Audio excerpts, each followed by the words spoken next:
Good morning, Bahrain. I miss you all very much. I was visiting you a couple of years ago, and I'm extremely privileged and honored to be back with you, this time via Zoom, which seems our new normality. But I'm here today to share with you my latest research on what is going on in the world, especially because of COVID, one of the fastest and biggest transitions we have seen in our lifetime.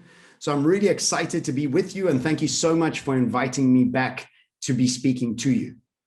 We all know that this COVID-19 has accelerated the future to arrive almost 10 years too early. We were all expecting to be working from home and to be doing video calls by 2030 as a natural course of business, but we've seen that this has been brought forward almost 10 years. So we got to realize that this COVID-19 is actually a gift wrapped in sandpaper. And this is really the toughest part of us trying to transition from the old world to the new world. And today I'm going to take you through some mental tools that will get us to become more calmer, more elegant, and actually more strategic in our decision-making process. I'll share with you some of the biggest trends that we're starting to see around the world shift around business. And I'll also focus in on what I think is the most important thing, is the context of where we are as humanity. This transition is something that has been preempted for many, many years. And this research from a book called The Fourth Turning will really blow your mind, because we are really bang on track to evolve into the next level of human consciousness. But let me take you through that as we go through the day. The first thing we must realize is, as we come from this industrial revolution, this world of linear innovation, our society has been addicted to certainty. We have always done everything in our lives to guarantee an outcome, to guarantee safety, and to guarantee certainty. And unfortunately, today, we don't have any of those luxuries. We, in fact, have a level of uncertainty that none of us have ever been exposed to. And what it's really starting to show us is how addicted to certainty we've been. And the more addicted to certainty and outcome you stay, the less happy you will be, the more frustrated you will become. It's not like anybody can predict the future. As part of Singularity University in San Francisco, we can't predict the future. I'm also an associate partner of Copenhagen Institute for Future Studies in Denmark. Can't predict the future. There are so many domino effects that are happening right now that we need to not focus on the outcome, but much more on our behavior. And this is the crux of us preparing for uncertainty. It's not about certainty, it's about behavior. Now, the problem with being addicted to certainty is that we have now become incredibly poor in our ability to reimagine, because we've almost switched off that button, switched off that muscle inside our head, and focused 100% on certainty, whereas actually what we've done is switched off imagination. In fact, it's UNESCO's Future Literacy Program, which I'm part of, have called this trend a poverty in reimagination. As humanity, we can't even reimagine what a future could look like because we're so desperate to go back to where we were. Now, let's remember that normality wasn't all that great. It was just familiar. None of us spent enough time with our families. None of us spent enough time with our communities. And in fact, we realized that there could be more of a balance rather than us just running at full pace towards we don't even know where. So imagination becomes something really important for us to awaken, to rethink, and to understand that, look, we don't have to go back to normality. We can actually rethink what the world could look like. And remember, it's just familiarity that you're after, the comfort zone that you want to go back to. And it's not something that you should be running towards in any way. And let me explain to you why. Is that the waves of global business are starting to change. And it's because of these waves of global business that we need to understand that the old world is now quite literally the old world. We have a new world that's being birthed right in front of our eyes. It was about 50 years ago where the idea of globalization became so very popular. And all of the world wanted to be part of this globalization move. It was going to promise so much more wealth and absolutely It did, in a most magnificent way. But about 25 years ago, we started to see this new revolution arrive called digitization. And because of the internet, because of faster connectivity, we started to see a digital first world, and we started to see a new growth and new wealth being created because of this digital first world. But just now, just over the last 6 months, we're starting to see a brand new business flow happen right in front of our eyes. And this is called dispersion. And it's this dispersion that we need to understand that's switching and changing pretty much every touch point of our lives. What dispersion means is that everything we used to get together to do is dispersing. In other words, education, you don't have to go to a university anymore. You can do everything at home. Head offices, you don't have to go to the head office every day. You can go twice a week. Restaurants, you don't have to go to a restaurant. You can get food delivered to you. Hospitals, you don't have to go to the hospital. You can have telemedicine coming inside your home. So we're starting to see a dispersion of society. This has got a pro, because the pro is hyper-personalization, absolute flexibility in your time. The con is that we are disengaged from other humans. We are not mixing with other society and aspects of society. We are seeing much more loneliness around the world. In fact, Japan and England now have a minister of loneliness because there's such a spike in suicides and this issue of loneliness. So dispersion has a pro and a con. So did globalization, and so did digitization. But if, as business people, if we don't understand this flow of business and dispersion, having to focus away from the office, hospital, restaurants, and education centers, we could be finding ourselves servicing a community or a sector that doesn't really exist anymore. So that's the first flow, or the biggest trend that we're starting to track right now, dispersion, and something to keep on top of mind for yourself. But I want to talk to you about something called The Fourth Turning. And this is a book that was written in the 1990s, which is written by two gentlemen, Neil Howe and Stuart Williamson. And what they say in this book, which they brought out in the 1990s, is that we as human beings are going through cycles. 80-year, 90-year cycles, which they call cycles, which is this human life sector. Now, these two gentlemen are the same gentlemen that came up with the archetypes of the baby boomers, the Gen X, Gen Y, and Gen Z, and showed us that every generation, plus minus 20 years or so, has different motivating factors, has different ideas of what success actually look like. And we can see that the new generation doesn't measure success like the older generation. And this makes the older generation frustrated. But the truth is, the older generation was nothing like their great-grandparents. So it's an evolvement of this. But these two gentlemen have researched these cycles all the way back to the 1600s, and have shown us that we have been going through these cycles, these 80-year to 100-year cycles, for the past few hundred years. And so let me explain to you what these cycles actually look like. You see, within this 80-year and 100-year cycle, what we have is we have 20-year chapters, almost spring, summer, autumn, and winter. And at each turning point, people change how they feel about themselves, the culture, the country that they're in, and the future itself. And these four turnings, as they call them, or four seasons, are just like the seasons we have on Earth. Growth, which is spring, maturation, which is summer, entropy, which is autumn, and winter, which is destruction. And so the last time an 80-year cycle ended was World War II, where we saw that death and destruction and implosion of that old world. And in the early 1950s, we had the first turning. And in this first turning, we had a strong drive towards United Nations, the IMF, the Bretton Woods. And this was a huge institutional push to create a new world that we were all so very excited about. There was a promise of peaceful living. But 20 years later or so, we started to see the second turning arrive, and the second turning started to have this new awakening, this spiritual upheaval, where people started to pull away from the idea of actually connecting to these institutions. The maturing of humanity started to happen away from the institutional ideas of the 50s, and this was around the 70s. And then another 20 years went by, and then we started the third turning. And in the third turning, women started to become active about woman power. There was a whole bunch of new things that people wanted to stand up for and to really rebel against the world around them and having to fit into it.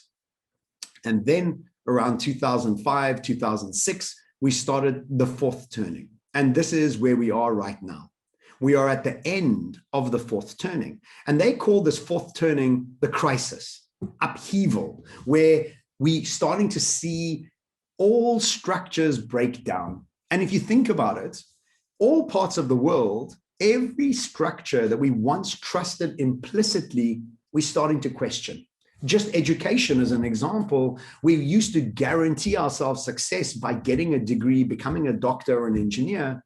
That doesn't guarantee us anything anymore. Why? Because we have so many qualified people around the world. We have a changing world. You could have finished your degree, come out into the world, and everything could have changed. So education, we don't trust anymore. Lots of politics around the world, we don't trust anymore. Lots of socioeconomic systems around the world, we don't trust anymore. And this is actually okay, because we need to see winter destroy, implode old ways of thinking in order for us to start a new way of thinking.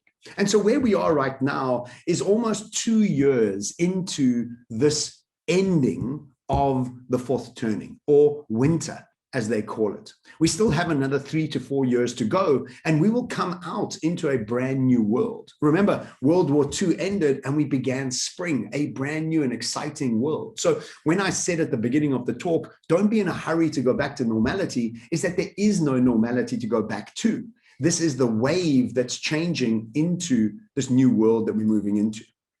And remember that transformation always has 3 stages. It has the sad and the strange. Sad because we have to let go of what we once trusted, the comfort zones that we had created for ourselves. When we leave those comfort zones, we get into a space of strange, where nothing makes sense, there's no anchor points, we don't really understand anything.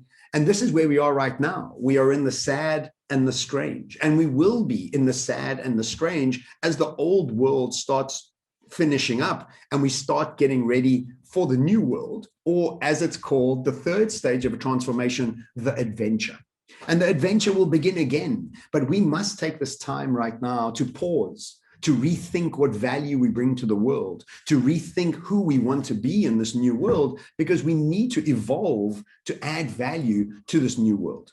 Now, what happens to many people when they go through transformation is they panic, they become anxious. And this is because we are addicted to certainty, and we have to let go of this addiction to be able to make better strategic decisions. Now, I call this process survivor consciousness trigger points. And what I mean by this is that each and every one of us gets triggered in a different way when we're given a level of uncertainty. Some people wake up with much excitement to solve new problems, but lots of people, in fact, a majority of people, dive back into anxiousness and victimhood. And so I want to unpack this mental state first so we can get our heads around it.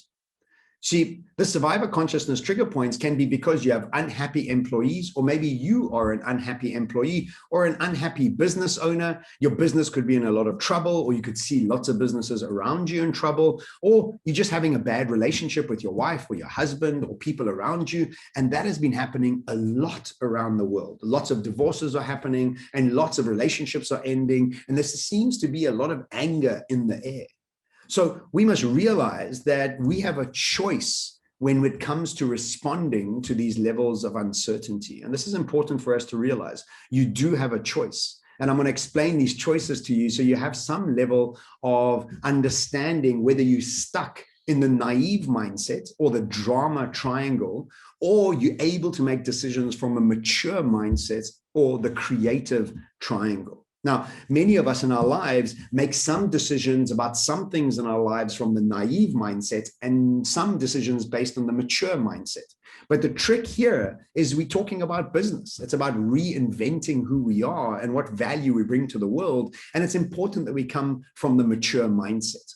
So let's think about the naive mindset, or the immature, or the drama triangle. The first one that we start to see is the characteristic that we take on is the victim.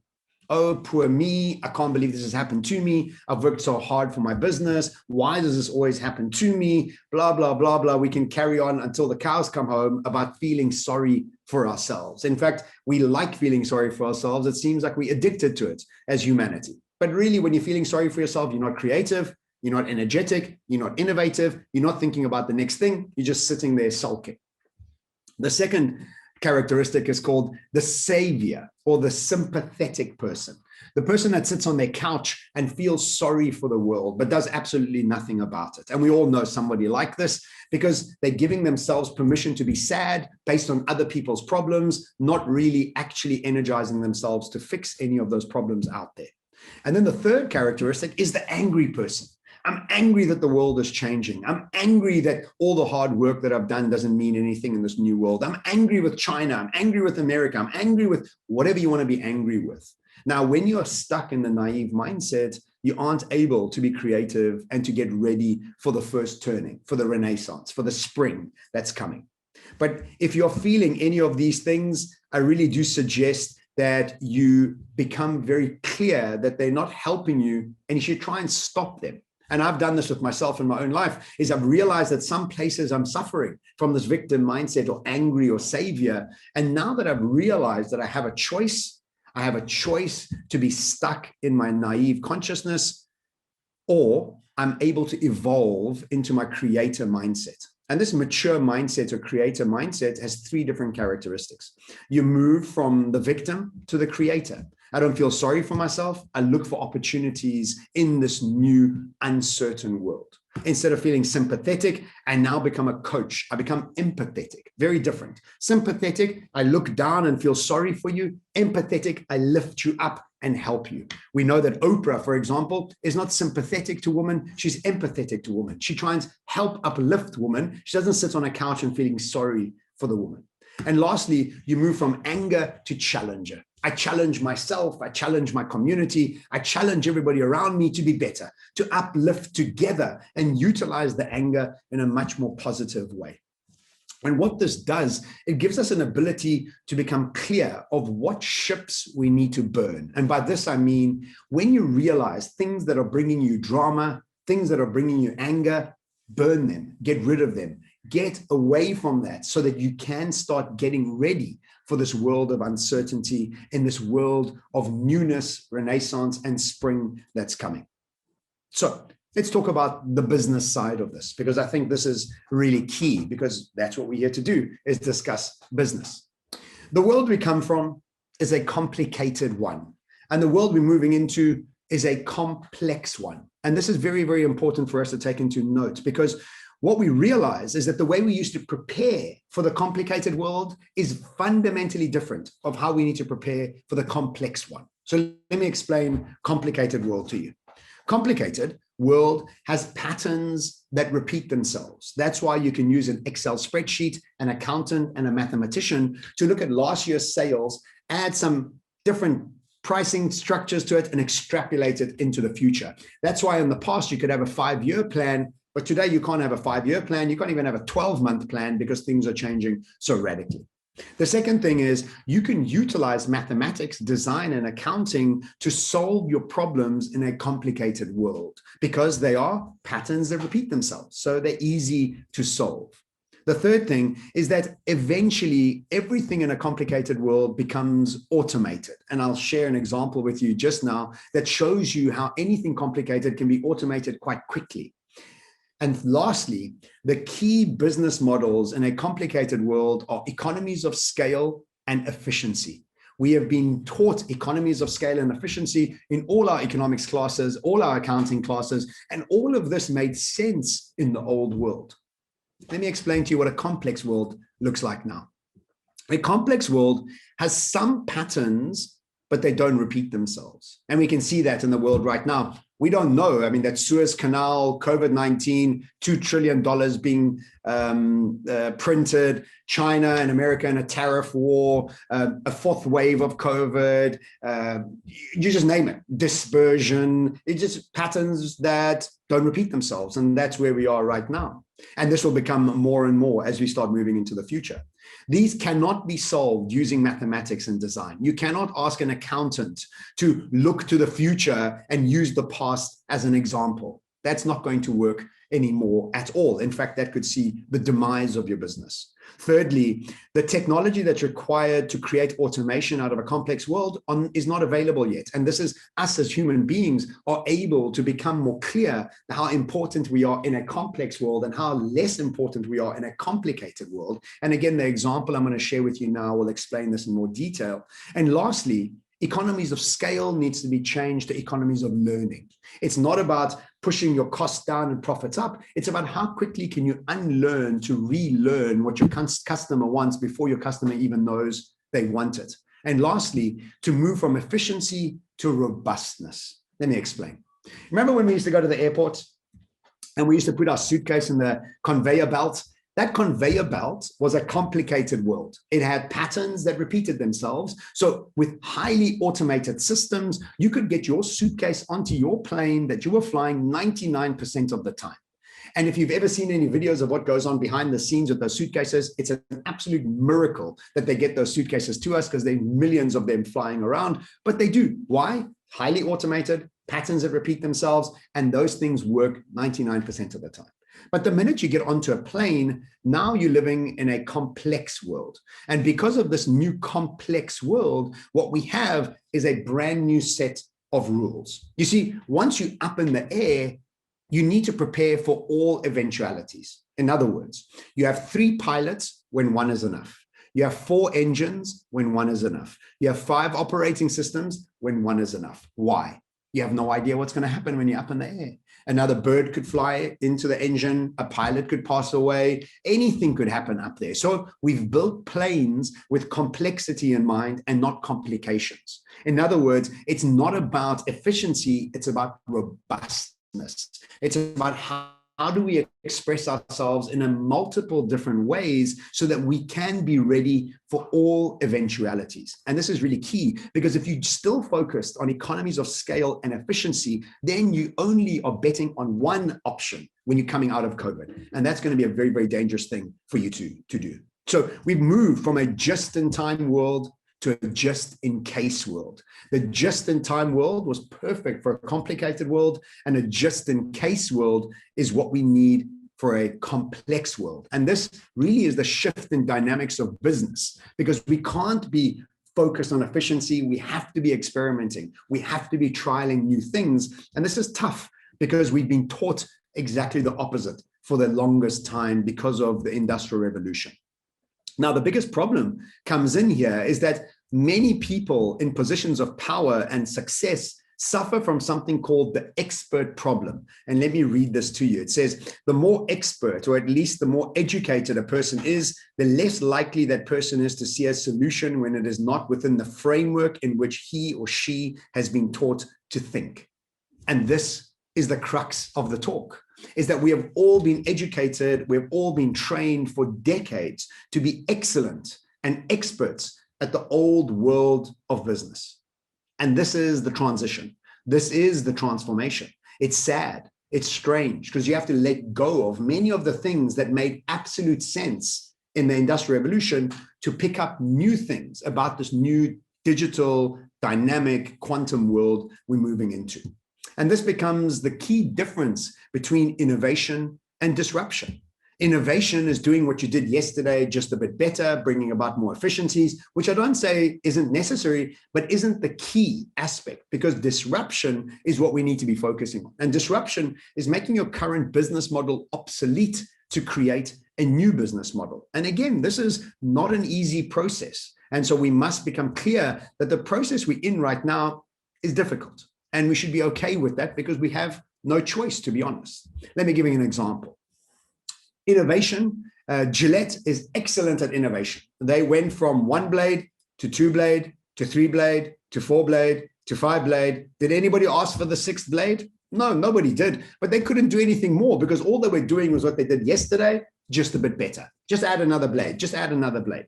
And in 2019, because of a growing love of beards and many other factors, Procter & Gamble wrote off $8 billion in the P&G balance sheet. Why? because the supply and demand business model is over. We weren't looking for 6 blades. What we were looking for is more seamlessness, more convenience, and a different business model. And at the very first same time that Gillette lost $8 billion, this brand called the $1 Shave Club was sold for $1 billion. One blade, 99 cents a month, and you get a brand new blade delivered to your house every month. We must realize that the light bulb wasn't invented by making the candle more efficient. So we must move away from the mindset of efficiency and economies of scale to robustness and economies of learning as we go through this transition. And a big word that's been thrown around at all conferences and all strategic sessions is resilience. But I honestly think that resilience is a trap. It's a trap to stay where you were. And I don't think that resilience is actually something we should be focusing on that much, because resilience, again, also has 3 stages. It has the respond, the recover, and the reimagination. And so what we must realize is that many people are just stuck at respond. I must just respond to take it back to normal. Not good enough. I need to recover to where I was. Not good enough, because we're not going back to that old world. We're actually transitioning to a new world. And again, resilience in reimagination becomes the key superpower as we start moving into this new world. So what can we do as business owners, as leaders, and as executives? First thing is we need to reveal our assumptions and biases. And boy, do we all have assumptions and biases. Every single human being has them. And it's okay for you to admit to yours, because we all have them and they're holding us back. And I'm going to share some with you. The second thing we need to do is we need to rethink the questions about the future. We shouldn't be saying, why is COVID-19 happening? We shouldn't be saying, how do we get back to normal? We should be asking, how do we rethink our futures? How do we evolve to become more profitable in a world that is all about dispersion and digitization? And lastly, how do we reframe our futures? And this becomes the crux of it, is that how do we rethink about what the future could look like utilizing our imagination? So the first assumption and biases is this: change is bad for business. I like the status quo and I want it to stay like that forever. You understand that that is impossible? You know, the example I use here is that, you know, if you're ever driving on the highway and if anybody drives faster than you, what are they? Crazy, because they're driving far too fast.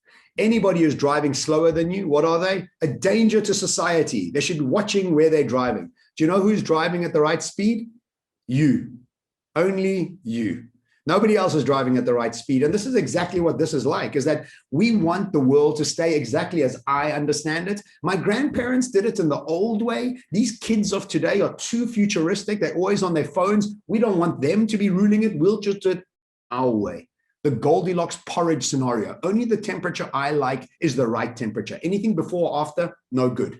Which you understand is quite ridiculous as a biases and assumption. So that's the first one that many of us suffer from, and we need to release some power into the newer generations because they understand this world much better than we do in many ways. The second assumption and biases is, when in doubt, I go with what I know.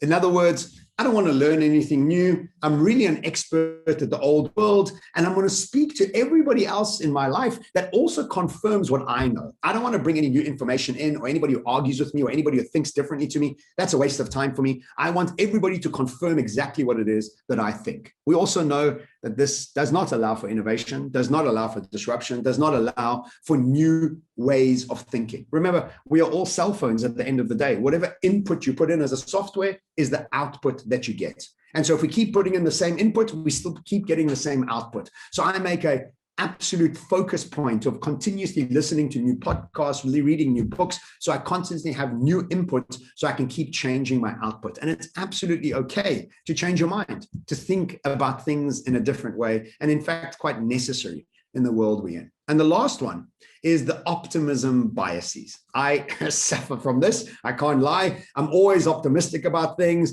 This is so good that it cannot fail. But unfortunately, we know that, not everything is going to work. And that is the tough thing here, is that You can't keep thinking that everything is going to work, because we continuously have to be pessimistic about our current situation and optimistic about the long-term situation. What this does, it makes us much sharper in the now, but always confident that the future will look amazing. So the second thing that we need to be doing is we need to be rethinking our questions. Now, those biases and assumptions, I have 20 of them. I've just shared with you 3, which I think that many of us have. But let's think about new questions. And this new question is very simple, is how are you doing internal experiments and how are you doing external experiments? You know, many people want a guarantee for trying new businesses out. Many people don't want to invest money just outside of their business because they're scared it's on loose ground and it might not work. Well, welcome to the new world, that if you're not experimenting, you're never going to come right. If you're not trying new things, if you're not robust in your expression, you're never going to come right because you're not even in the game to be trying it. Now, I know this with my businesses. Because of COVID-19, I've had to close 1 of 2 of them. I've had to experiment many more times. I've had to go into my savings in many ways. But that's the place that we're in right now. You know, winter is not about harvesting. It's about toiling the soil. It's about rethinking what the next season will require from us. And it's in this new questioning that we get to reframe our futures. Because when we reframe our futures in this idea that we need to be experimenting internally and externally, we start to have more patience, we start to have more context that we are in a transition after all. And all businesses today need 2 teams. You need your today team, which is focusing on the world that you're in right now, because you still need to be efficient, you still need to bring cash flow in, and you also need a tomorrow team. Somebody that's thinking about the rules of tomorrow. Hopefully somebody younger than you who understands the world better than you in this new form that is able to plant the seeds for tomorrow.